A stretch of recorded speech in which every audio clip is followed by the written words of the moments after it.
علي مساك الله بالخير. مساك الله بالنور، حياك الله ابراهيم. حبيبنا يعطيك العافيه. يعني انا عن نفسي جدا سعيد اني انا اكون هنا في حساب اكسبو عشان نطلع مواهب ونفتخر فيك طبعا يا علي. ما ابغى اخلي الحساب هذا اللقاء هذا رسمي ابدا، كوني انا معك يعني 24 ساعه، فخلينا حنكون فلاويين ان شاء الله، ونكون يعني نحاول نعطي فوائد للناس. بس قبل لا ابدا بالعميق واسالك اسئله علي. والله يا صاحبي يعني اكتشفت شيء جديد صراحه. صرت جيم، يعني غير ايش؟ الكتابه، غير اني قاعد ايام مره كثير. انا صرت جيمر.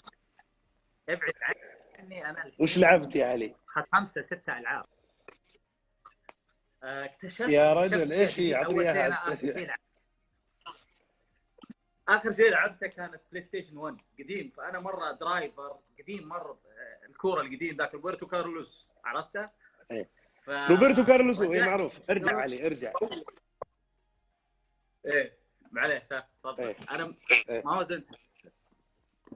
يلا عادي خذ وقتك. فلعبت جاد اوف وور. اها. لعبت انسايد، لعبه كذا مره صغيره دارك بسيطه. وصغيره، اي عرفتها. اي لعبت ايش بعد؟ لعبت العاب كثيره والله. لعبت يعني استخلص من هذا انك متصالح كنت مع العزل، ها؟ يعني قلت الان خليني اتفضل نفسي واكتشف اشياء جديده، وابدا ابحث في اشياء جديده. خلاص نبعد شويه عن بس القعده في البيت، بس نقعد نشتغل كثير. فانا اشتغل يعني 8 ساعات 9 ساعات في اليوم. الباقي قلت يلا الان جيمنج، خلاص ما عاد في. تعبت اني اشوف مسلسلات وافلام، تعبت يعني كثير، كثرت منها. لازم اكتشف شيء جديد، فدخلت في الجيمنج شوي. جميل. طيب يلا خلينا نبدا. بسم الله. علي، قبل لا توصل اللقاء اليوم، وقبل لا انك تصير مخرج، وقبل لا تدخل في تجاربك هذه، وش كنت؟ اعطني بس نبذه قصيره يعني عنك بشكل بسيط سريع. يعني وش تخرجت؟ وش درست؟ والله انا درست تخصص حاسب آلي في كلية التربية في جامعة. معلم. ايه، فمدرس انا اصلا المفروض. حلو. ما ادري يعني تخرجت عام 2005. وكان صراحة ما كنت اشوف نفسي اني بدخل هالمجال اصلا، لانه ما اعرف احد داخله، ولا اشوف نفسي يعني انه بكون في المجال. مع انه انا شغوف فيه مره، يعني انا متابع لكل الافلام والمسلسلات والاعمال، واحب ذا الشيء، واشوف انه يعني مصدر، يعني كنت اشوفها هوايه، يعني هوايه اكثر من انها يعني بتكون وظيفه وكارير وشغل وشيء، يعني شيء اساسي في حياتي. بس يعني القصه طويله، ما ادري من وين ابدا صراحه. بس ابغى يعني وش كانت. استفدت طيب منها على الاقل يعني هل راحت سدى مثلا كل دراستك كذا راحت على بلوشي؟ وشلون؟ هل تعليمك اللي علمته في انك تكون معلم، انت 4 سنين 5 سنين قعدت تدرس الشيء هذا، راح كذا على بلاش ولا استفدت منه في الاخراج بعدين؟ والله بالعكس، شوف، لما تدرس في كليه تدرس مواد مره مهمه، اللي هي مثلا علم نفس النمو وعلم نفس، وهذه تعلمك يعني اليات الانسان. ومعليش على الفلسفه يا جماعه، ما ودنا نتفلسف، بس يلا مشيها لي. بس يعني تفيدك في كيف تتعامل مع الناس. اصلا المخرج والكاتب ترى في عنصر صغير منه يكون معلم ازول، يعني انه مهمتك انك تنقل معلومه. كيف تنقلها؟ كيف تنقل المعلومه للممثل؟ كيف تنقل المعلومه للمصور؟ كيف تنقل المعلومه للكاتب؟ كيف تنقل المعلومه للمنتج؟ نقل المعلومه لما يصير بالشكل الصحيح وبالشكل الواضح، ترى في فائده تطلع في العمل. فانا اشوف استفدت مره كثير من هذا المجال، من مجال التعليم. غير انه يعني لما تروح تصير معلم وتدرس يعني طلاب، انت في نفس الوقت تتكلم مع مجموعه. في نفس الوقت لما تكون مخرج انت تتكلم مع مجموعات، عرفت؟ طرق تصوير، طرق تسجيل. فهذه يعني كانت بالعكس، كانت شيء ايجابي. انا شفت انه شيء ايجابي. وتعلم، واحس انها ما ادري، يمكن فادت بدون ما احس. يعني بعد فتره بديت استوعب اللي والله انا استفدت. تعرف يا علي، انا هنا بطلع بمعلومه يمكن بقولها للناس. يعني علي في الست ما يصرخ يا جماعه. في ناس، يعني اسكت علي انا بتكلم عنك شوي. في ناس مخرجين يجون في الست، يلا كاميرا ست ما ادري ايش، انت ايش سايلنت. علي ما هو بكذا، علي هدوء ركاده. يعني افهم من هذا كله واستلخصه انك اخذته هذا، انك المعلم اللي ما كان يصرخ على الطلاب واخذها من هذه هو شويه. شكله ليش اول شيء ما ادري اذا هو لا لا صدق انت هادي، انا ارتاح معك. يعني انا كممثل اريح معك. في كثير مخرجين يخرشوني يعني. انا كممثل انخرش مع مخرجين معينين، لانه يصرخ وينعكس غضبه، ينعكس على ادائي. فانا القى معك الهدوء دائما. وحتى لما انا جربت شويه محاولات يعني فاشله بالنسبه لي، اني احاول اخرج، اسالك وش اول شيء، تقول لي ريح، هدي، لا تصرخ في ست، هدي، روق، كل شيء بيزين.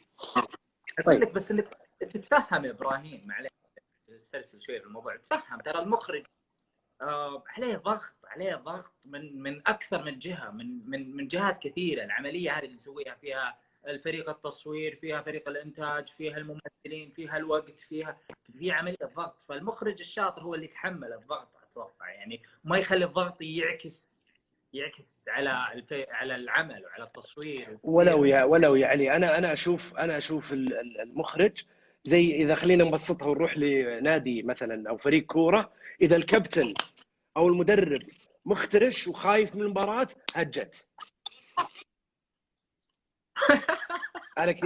انا كذا اشوفها.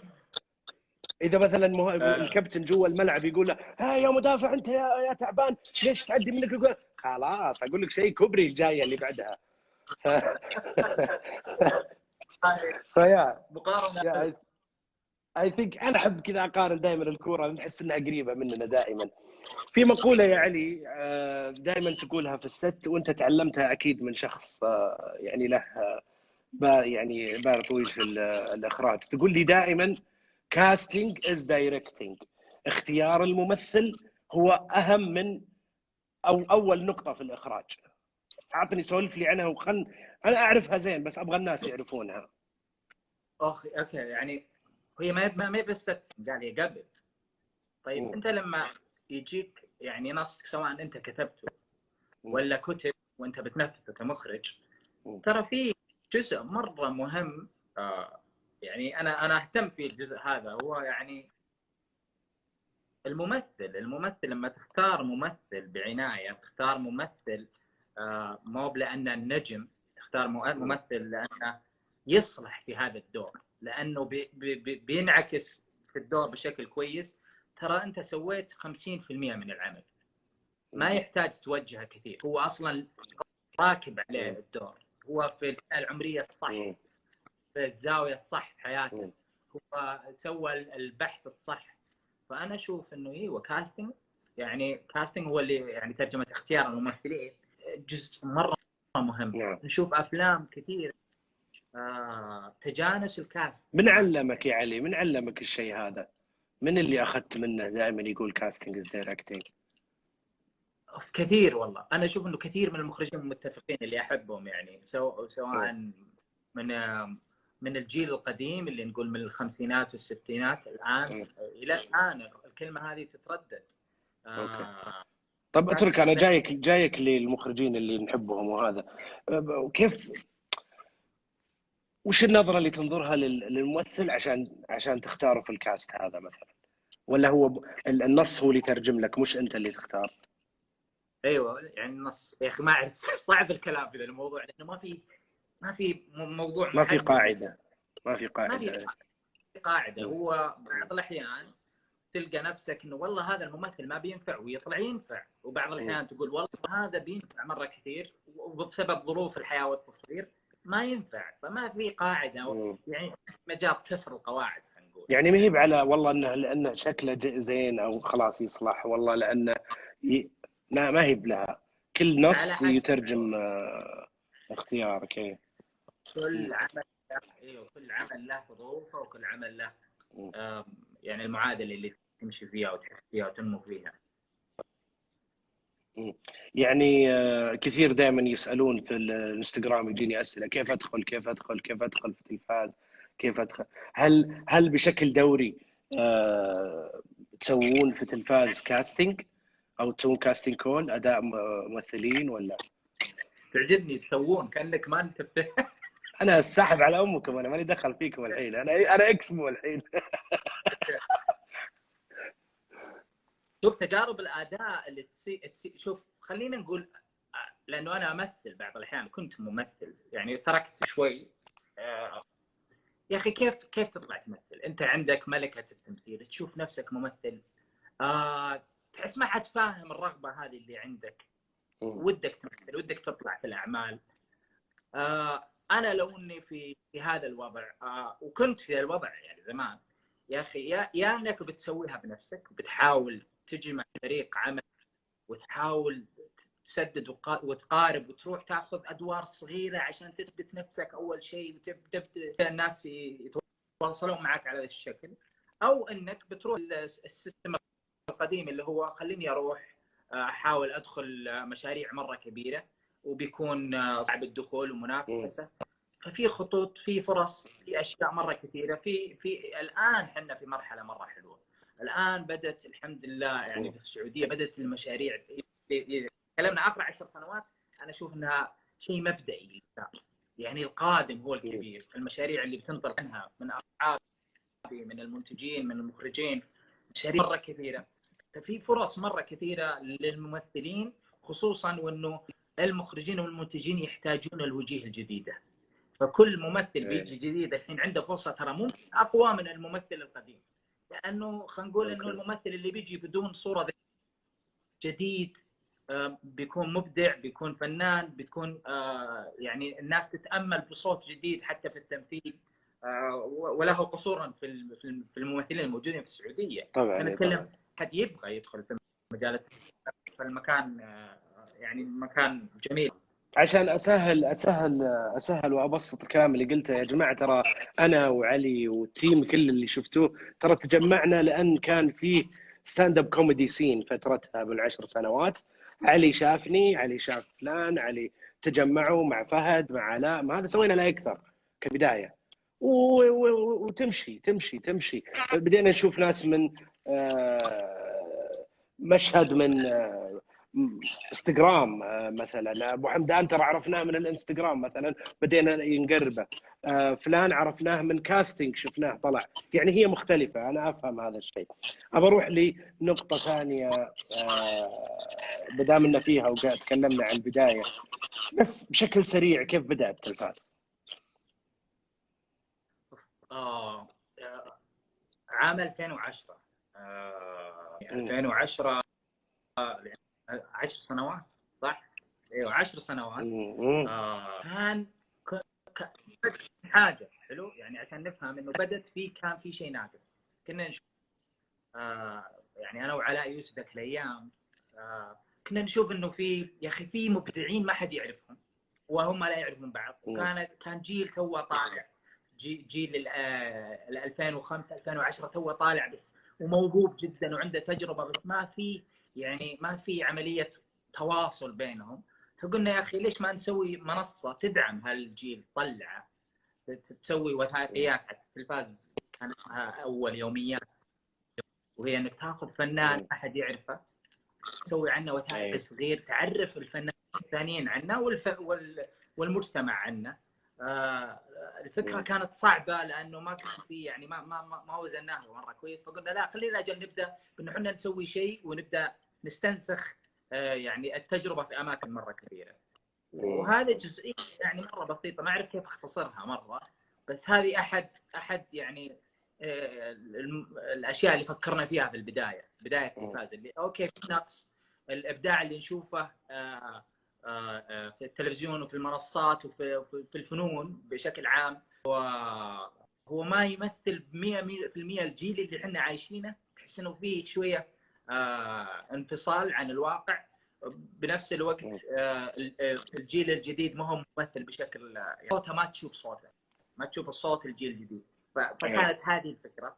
تطور وغلطات مره كثيره تكلمنا منها ولسه قاعدين نحاول صراحه. يعني اشوف انه احنا لا زال طول تجربه وتجديد واختبار للافكار، اختبار الفنون واخراج جيل جديد دائما.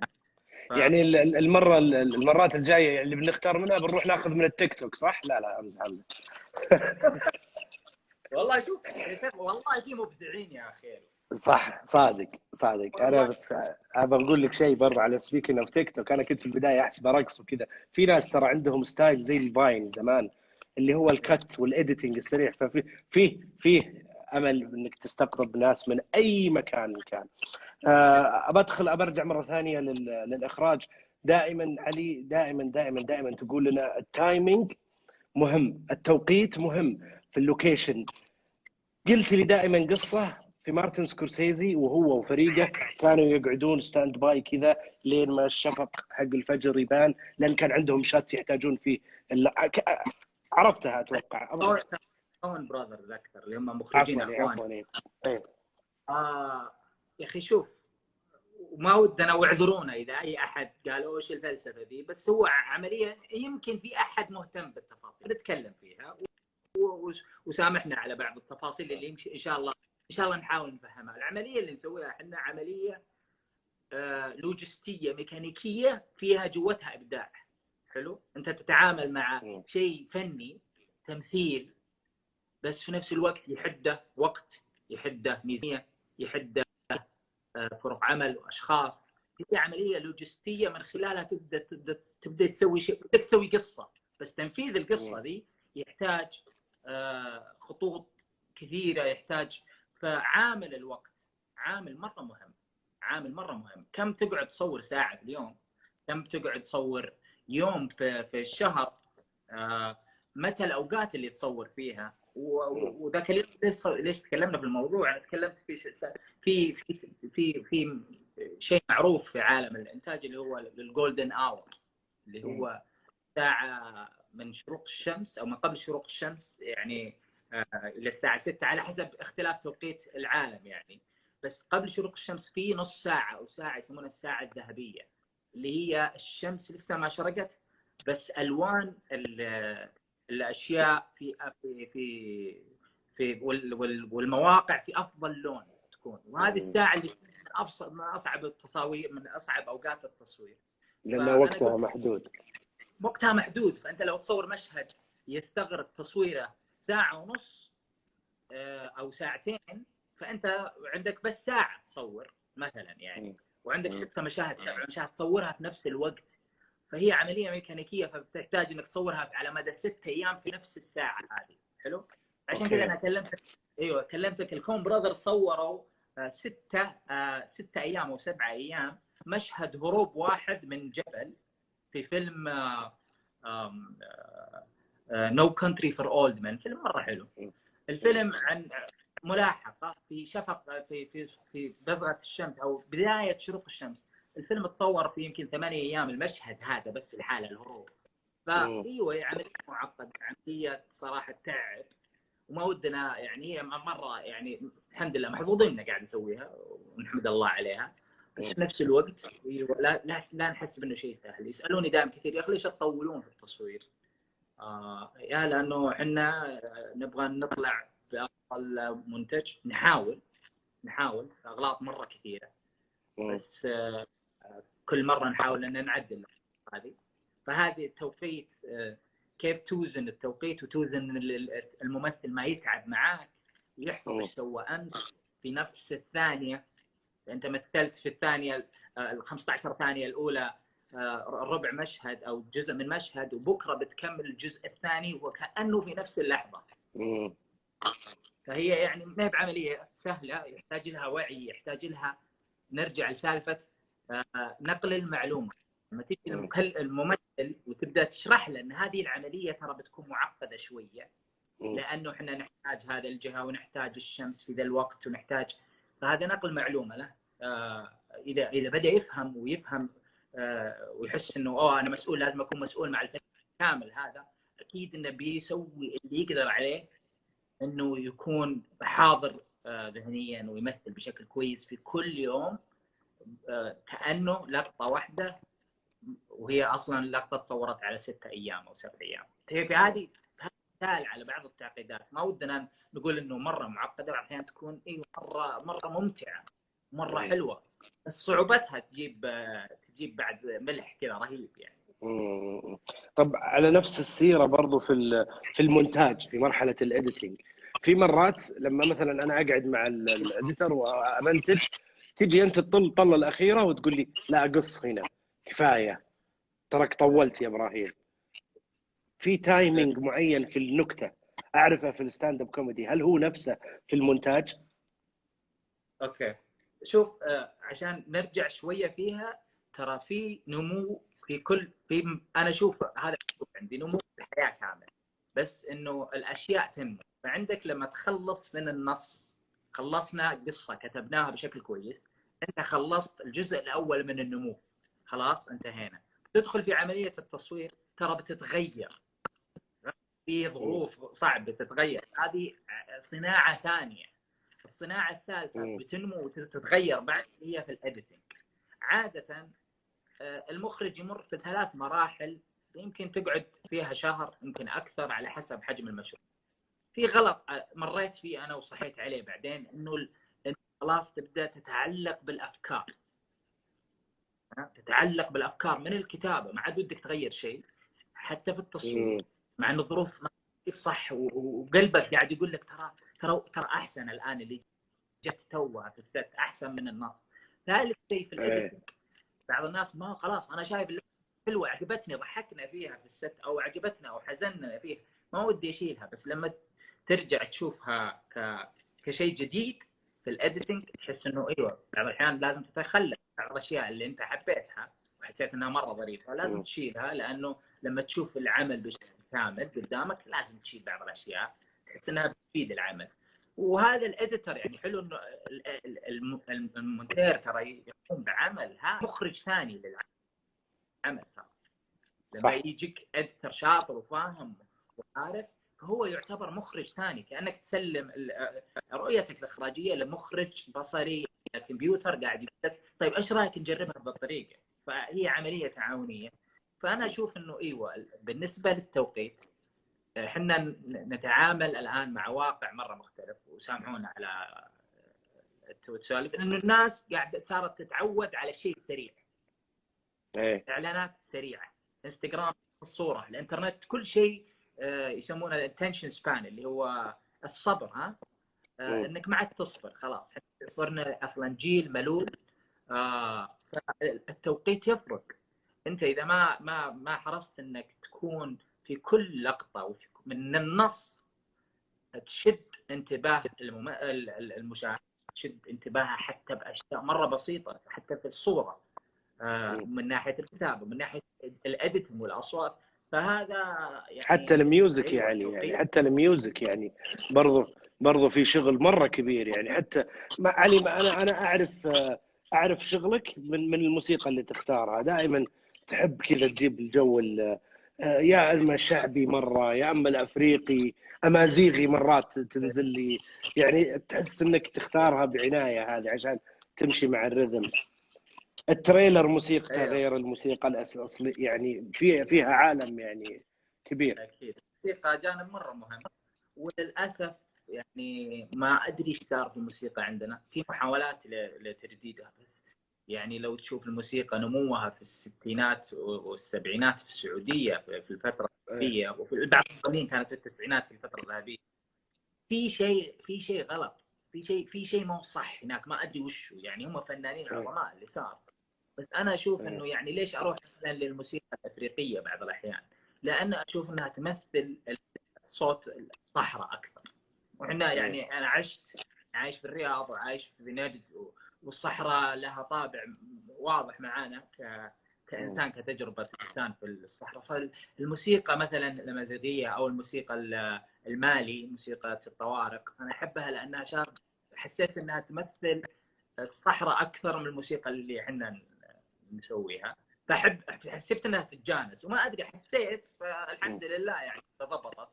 بس انا اشوف ان الموسيقى يعني اكبر من انه بس يعني اروح افريقيا. كل فيلم له موسيقى المعينه، له جو احساسه. بعض الاحيان ما احتاج موسيقى من فرق ولا من موسيقيين، تحتاج بعض الاحيان من شو اسمه موسيقى تصويريه، اللي هي بس موسيقى لاحساس الفيلم او الاحساس المشروع. ايوه فهي تختلف يعني حسب كل ايوه. طب انا بنط بسرعه بس بدخل على يعني زي ما يقولون يور بيبي خنبله. زين. إيه. في خنبله، في نهايه خنبله، اللي انا خنبله على فكره يعني يا جماعه انا اعتبره هو مشروع عباره عن افلام قصيره مختلفه اكثر مما هي حلقات متصله. في النهايه في بخه خا خا خا خا ويبخون الشعار إيه. قبل نهايه الحلقه بسين واحد. ليش حطيت ذا البخه؟ كيف بدت خنبله؟ عطني walk me through this يعني. الاسم من وين جاء؟ كلها هذه عطني اياها على السريع. 2010 2011 في نفس الوقت كنت قاعد اخرج دايركتور وقاعد اخرج فيه. وكان عندي رغبه اني اسوي مقاطع تمثيليه اكثر. يعني كنت يعني تتذكر نسوي مقاطع تمثيليه معاك مع محمد دوخي. صناعة 2000 معروف، صناعة 2000. انا كنت امثل معكم يا جماعه لا ننسى. لو تكفى اخرجني خليني امثل. فايوه قلنا حسيت انه ودي اروح المرحله هذه. وصراحه كانت تجربه. اول حلقتين صورتها فشلت ولا طلعناها. وترى يعني حتى البخه وكلمه خنبله ما جت الا ما بعد التصوير. يعني خلصنا كذا اللي هذه قصه مره حلوه خلينا نشوفها امامنا. بعدين صار في نمو خلينا نحط براند، خلينا نحط اسم. يعني يا جماعه يعني انا احس اؤمن بسنس التجربه، اؤمن انك ما تكون كامل 100%. يعني حلو انك تكون محضر، حلو انك تكون جاهز، بس خلي في 30-40% للصدف وللقرارات اللي تيجي في اخر لحظه. ترى مهم لانها قرارات تعطيك.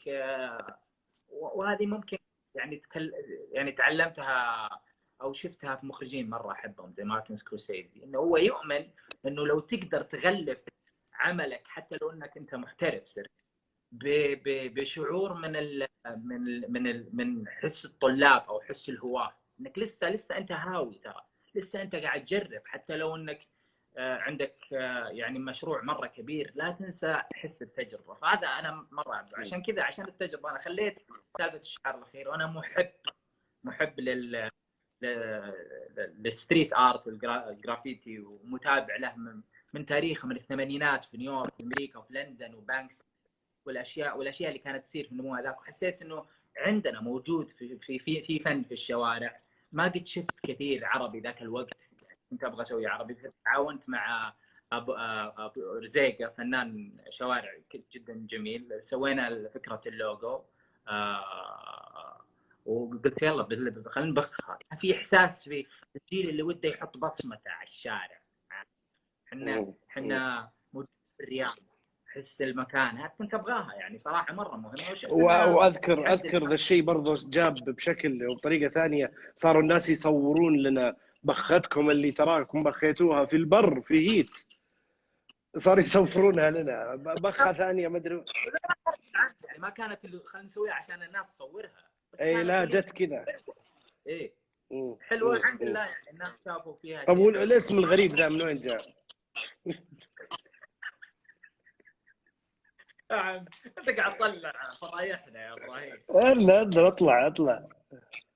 محمد الدوخي صاحبي وصديقي من 15-16 سنه الحين، والله اكثر. انا ما ابغى اكون من 2003. ايه حلو. المهم انه محمد يعني قبل ما يكون الممثل محمد الدوخي كان محمد اللي اي شيء يقوله ودك تسمعه 20 مره. ايش هذا الانسان هذا كذا معجم الحاله كذا حياه عائلته الظاهر.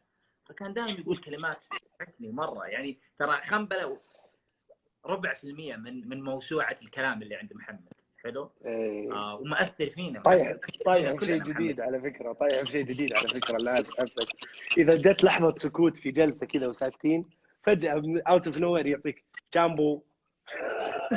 ايش تبي؟ لا عندها. فمحمد الدوخي هو اللي نزل خنبله. فهو عنده كلمه بالبيت مع امه واخوانه واخواته اسمها وش الخنبله. يعني وش الوضع الفله بس اللي ما هو الغريب، ماني عارف هو لازم. هو اخترع. خلينا نستخدم الاسم هذا، خلينا نكون على ما يقولون براكتيكال، يلا استخدم يلا. الاسم هذا.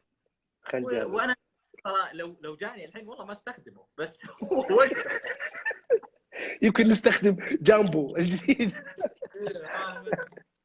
طيب اسمع، دائما يا علي تقول كلمه less is more.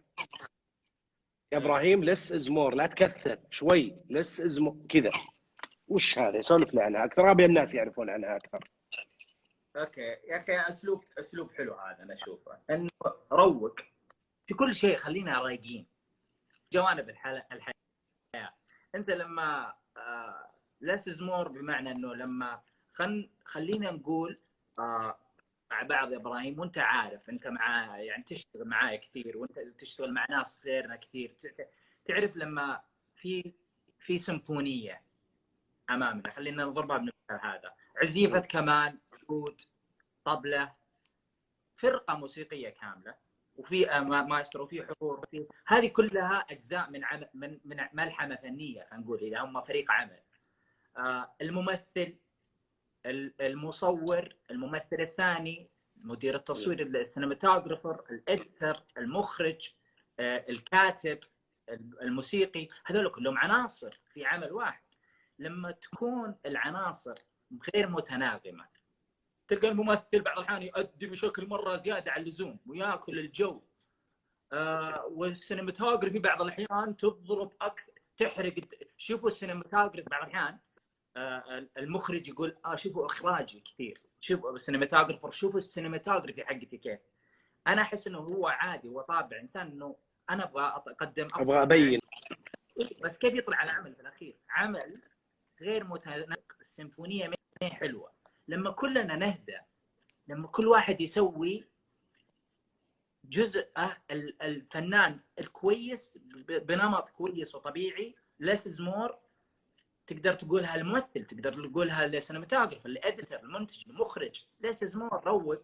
وترى احنا في البدايات ابراهيم ما كنا رايقين، احنا تعلمنا عشان ما نقعد ننظم. طبعا احنا كنا لا طبعا طبعا لا يفوتك، ادخل يعني، واللي قاعد يتابعونا ادخلوا على الانستغرام، عندي مشهد فيه اوفر كان واحد وراي يقرا جريده، والله انه بدع اكثر مني، فيعني بالعكس يعني. كمل. طيب تصير ابراهيم. طبعا بالعكس، واحد ما يستحي من الاشياء اللي، وكل غلطه بتعليمه ما فيها شيء، بالعكس. علي، انت عارف وش تسوي قبل لا تنزل العمل؟ يعني كاتبه ومضبطه وابي يطلع كذا، ولا زي ما قلت لي قبل شوي تترك مجال للامبروفايزيشن ولا الارتجال عشان يطلع زياده؟ اكيد. شوف، هي اسلوبين تتمثل في اسلوب اللي عندنا دستور منزل، هذا هو الدستور لازم ننفذه 100%، وعندنا خلونا نروح نفلها.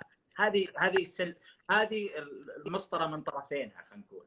انا ما اشوف هذا صح 100%، ويمكن نظرتي غلط، او ما اشوف هذا صح 100%. فهذا شيء عشوائي غريب، وشفنا نماذج مره كثيره ما فيها محفله، كل اللي يسوي اللي يبغى يسويه، وهنا العمل يصير جدا صعب وممل ويكلف كثير ويطول. انا اشوف انه في هذا مو بس في الاخراج ابراهيم، في كل شيء خليك محضر، خلي عندك كل ادواتك التحضيريه، سواء انت ممثل، مخرج، كل شيء، وخلي في مجال انه اشياء تصير. لقطه حلوه صارت، خلني اضيفها، زاويه احلى، واوف والله هذه حلوه. اي طب هذا في الاخراج، هل في الكتابه نفس الشيء؟ في بروسيس؟ عطني البروسيس بس على السريع كذا يعني. يا اخي شوف، الكتابه هي اطول وقت اصلا تاخذ، يعني الكتابه هي من اصعب الاشياء اصلا. الكتابه لو تخيل انك خلصت القصه، وإحنا نسميها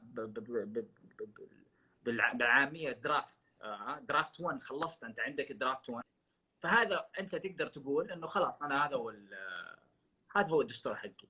ولكن اعاده الكتابه، فعل اعاده الكتابه مره ومرتين وثلاث مرات واربع مرات، هو فعل خليني ارتجل زياده، اسوي شيء غير، عرفت؟ وتلقاك تتحدى نفسك ككاتب وتبدا تغير مشاهد لانك ودك تسوي شيء جديد. طيب خلصت الكتابه، لما تروح الكتابه تتنفذ لازم الكاتب يبدا يقول خلاص ما دام انه في ظروف في التصوير وانتم شايفين، لازم يبدا الكاتب. يعني انا قد كتبت المخرجين غيروا في النص حقي وما عندي مشكله، لانه في ظروف في التصوير، انتم ما قدرتوا تصورونها بالطريقه هذه، حاولتوا بس ما قدرتوا، عادي صورتوها بطريقه ثانيه، اتس اوكي.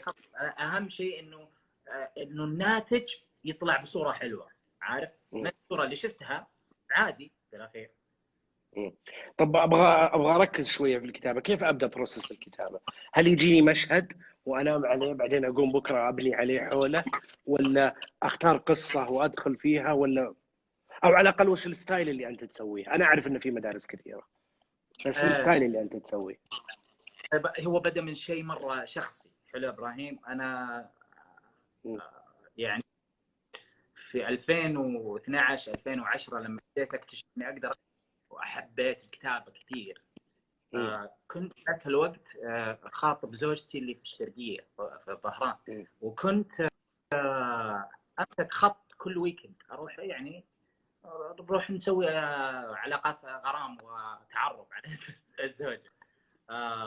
ففي الخط كنت اكتب عقليا ذهنيا، كنت احضر نفسي ومع الموسيقى ابدا اكتب المشهد الاول اتخيله. بعض الاحيان ابدا من مشهد ما له علاقه يعني بالمثال يفهم المقال. ما ادري نقدر نتكلم عن مثلا اعزب، نقدر نتكلم عن اعزب قنبله كيف كتبتها بس تعرف. فاعزب سمعت اغنيه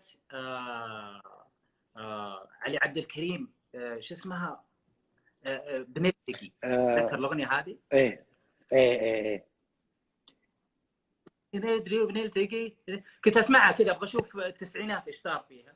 بعدين في نفس الاحساس حسيت انه مره حلوه، اغنيه تقدر تكون سخريه من واقع معين، اني ما في امل التقي بشيء.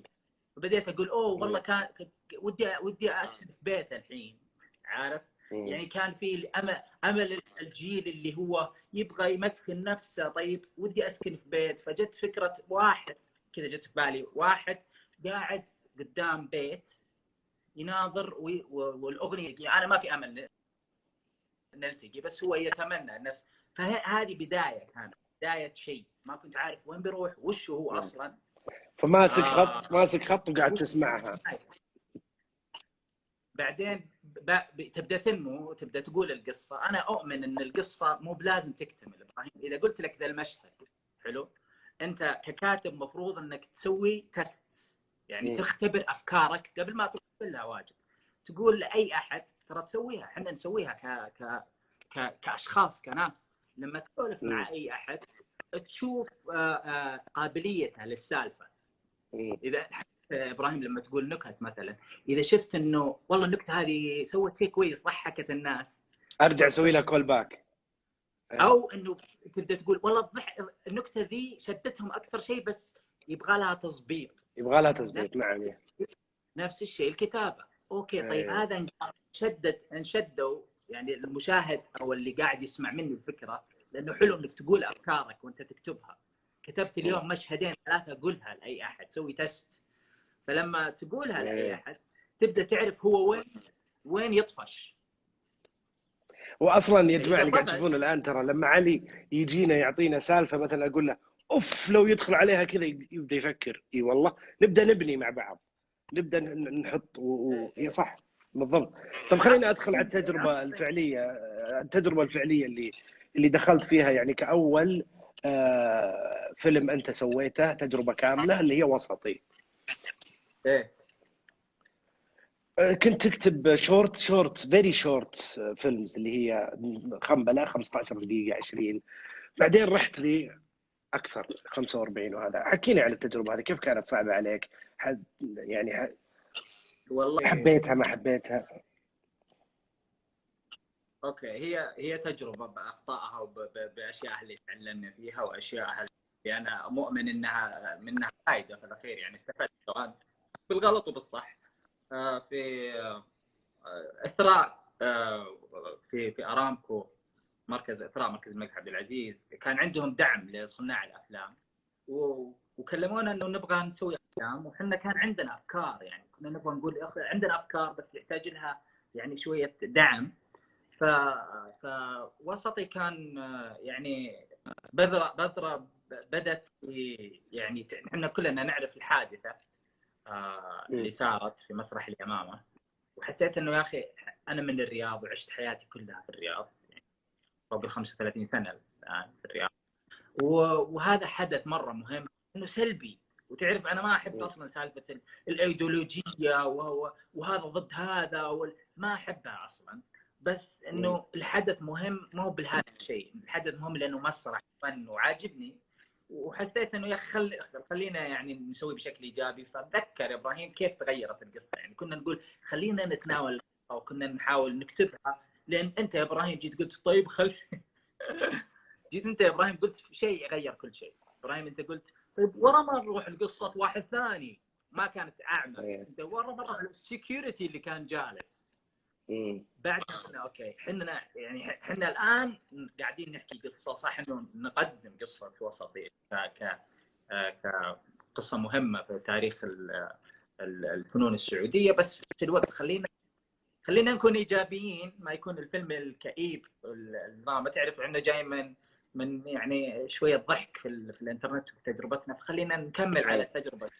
انا ودنا نطلع منها، ودي انا اطلع اذكر انا ودي بعد اطلع للنقطه ثانيه، بس اذكر شيء كنت تقوله انت والله يمسيه بالخير نواف الشبيلي، الكاتب كان معنا في الفيلم، ومؤيد كنا دائما نقول يا اخي ما نبي نسولف عن الحادثه وبس ونرجع نسولف عن مشاكل الماضي، يا اخي عسى ان تكرهوا شيء وهو خير لكم.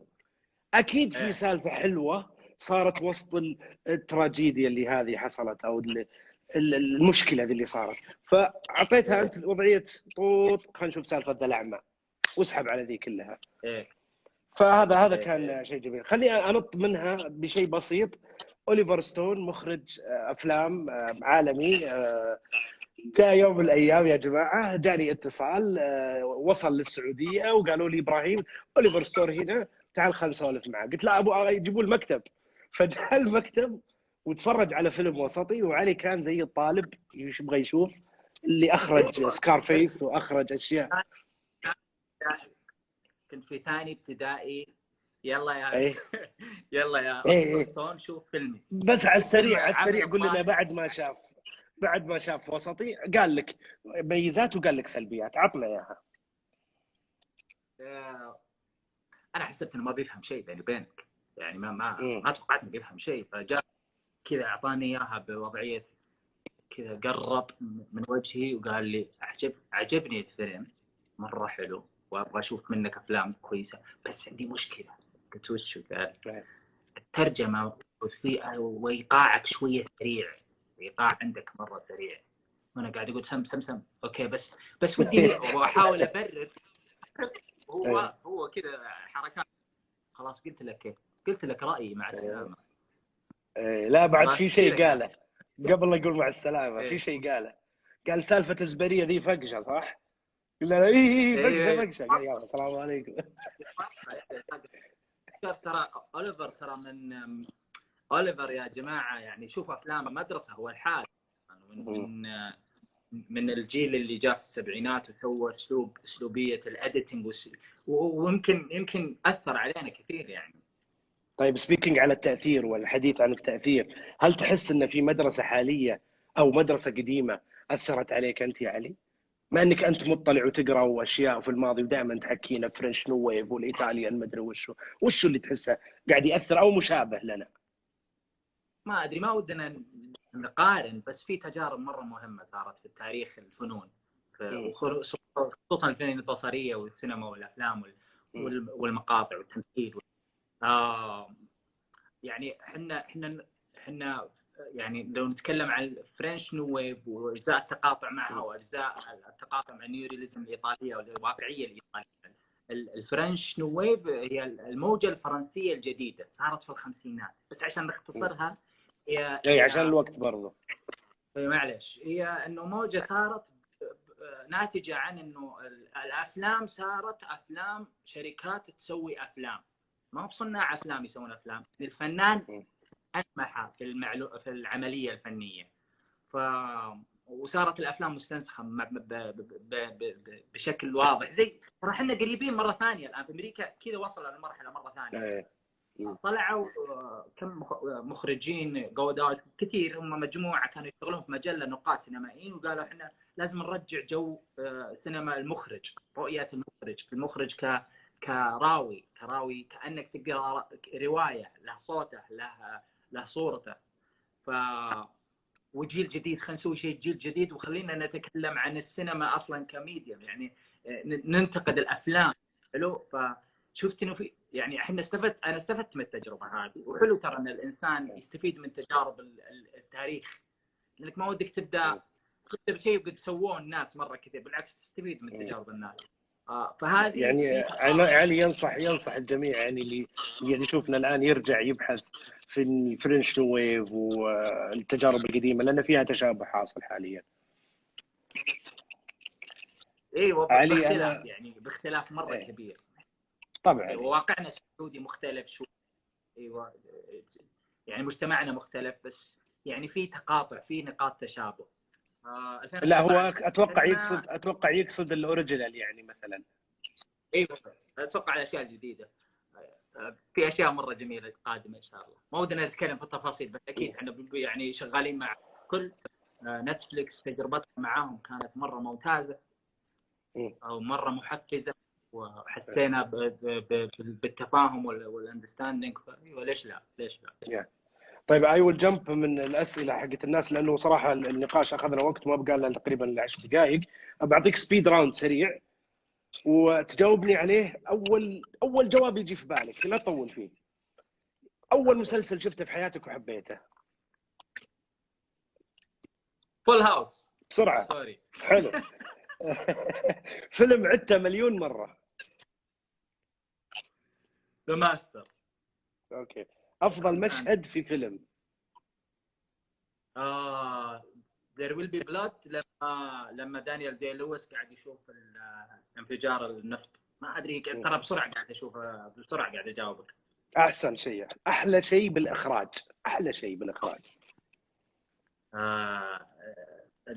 كل جزئيه منه، كل جزئيه حلوه، بس احلى شيء انا اتوقع لما تشوف ممثل كويس ادى بشكل كويس. اكثر مهاره لازم تكون عند المخرج؟ التعاون.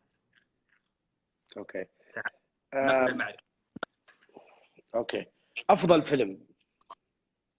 لا هذه صعبه مره يا ابراهيم.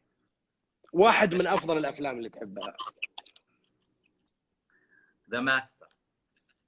برضو اعطني واحد ثاني طيب عشان نصير ريكومنديشن للناس.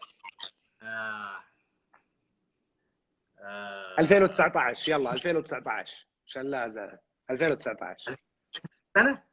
ايه باراسايت 2019 كان. ايوه. افضل فيلم مستقل، الافلام المستقله يعني؟ والله على حسب، لانه الديفينيشن حق المستقل ترى وتعريف المستقل بدا يختلف. حلو. بس انا اشوف يعني مثلا والله ماني عارف يا ابراهيم. انصحنا بفيلم مستقل. مستقله. حلو. اكثر حلقه مستقل كله. اكثر حلقه حبيتها في خنبله؟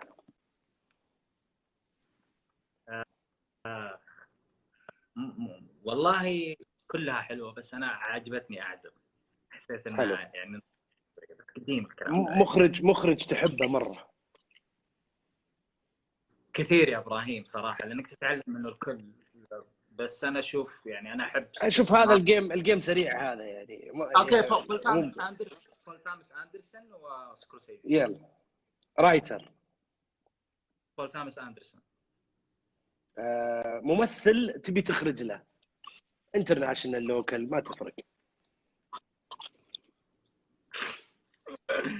تخيل يا صاحبي. جون مالكوفيتش. اوكي. موقع تصوير تحلم تصور فيه، لوكيشن كذا، او لو يجي ذا، او بلد، او انا احسك ودك في النماص تصور. اي لا هذا ايوه كبلدي، وانا ابغى اصور في الجنوب لازم، ابي اقول قصه انا، بس ودي اصور في يعني اماكن ما تقدر تصور فيها اصلا، عارف، جوا صعب بركان تصور مثلا. فيها. ليه؟ طيب ليه؟ انا اعرف يا علي انك تحب الهيب هوب، اعطيني خمسه هيب هوب ارتست يعني مره تحبهم. انا احب موس ديف، انا احب جي الكترونيكا، انا احب جي زي، انا احب شالدش جيمبينو، انا احب ايساب راكي. اوكي، اخر فيلم شفته؟ اخر فيلم شفته توني شفت فيلم قبل شيء حق كذا باس جيرلز مع زوجتي، والله اوكي، قاعدين يلا شوف من هنا تشوفه. اضحك. لا بس عادي حلو. بالعكس يا جماعه، ترى انا متزوج برضو، لما زوجتي تشوف كوير اي اتضايق شوي، بس اطالع برا معنا، بس يلا حلو. اجواء ما اعرف اني بشوفها ابراهيم. بالضبط. وثائقي ولا افلام قصيره؟ والله انا احب الوثائقي صراحه. حلو. اخطر مشهد سويته؟ في مشهد الحلقه صورناها بس ما نزلت يا ابراهيم، خنبله يعني، هي 6 حلقات ما نزلت، خنبله اصلا. بس في مشهد طاحت فيه سقاله، طاحت علينا، يعني لو طاحت على احد كان كان انا وياك في السجن الحين. ايوه نسوي من عنبر 9 انستغرام لايف ل3 من اذا تقدر تكلم نفسك وانت صغير وش بتقول له؟ روق. اوف حلو. طيب، اول شيء يجي في بالك لما اقول لك الكلمات التاليه بسرعه؟ ميثود اكتنج. دينيرو، لا براندو ايه. مارتن سكورسيزي. ايطاليان. تارنتينو. كريزي ماني عارف اول كلمه كذا عشان ايه. عشوائي. شبيل شو. حكمه. فرنش ويف. ثوره فنيه. الرياض. نبيل شعيل في سم ريزن. والله ما ادري ليش فكرت طيب طيب، تلفاز 11. البيت. حلو. البيت إيه. طيب دامك برضو قلت البيت، زوجتك. الحب. الله اكبر، اي والله وحتى انا بعد زوجتي الحب، الله يعطيهم العافيه. علي شكرا، يعطيك الف عافيه، شكرا جزيلا لك. انبسطنا واستانسنا معك، والله ودي اخذ اسئله مره كثيره عندي هنا، بس بيقفل علينا الانستغرام هنا. شكرا، يعطيك العافيه. الناس ترى مستنين مننا الكثير، وفي كثير ناس تقول ليش ما عاد تطلعون في التلفزيون، ليش ما تروحون التلفزيون، لان يعتقدون انه ابجريد. فهل احنا بننتقل الى مرحله التي في ولا لا، او الكيبل زي نتفلكس وزي كذا ولا لا؟ اكيد يعني احنا مشاريعنا القادمه الحين كلها في تشوفونها في منصات في سينمات وفي تلفزيون وفي جميع وسائل النشر، وحتى في الانترنت، يعني ما بنقطع، بنكون في كل مكان ان شاء الله. بس يعني تجي حبه يا جماعه، يعني احنا اصبروا في علينا طريق شوي وان شاء الله جايين بشيء جميل. ان شاء الله. علي الصديق الشريك، يعطيك الف عافيه. السلام عليكم ورحمه الله وبركاته. السلام عليكم. السلام عليكم.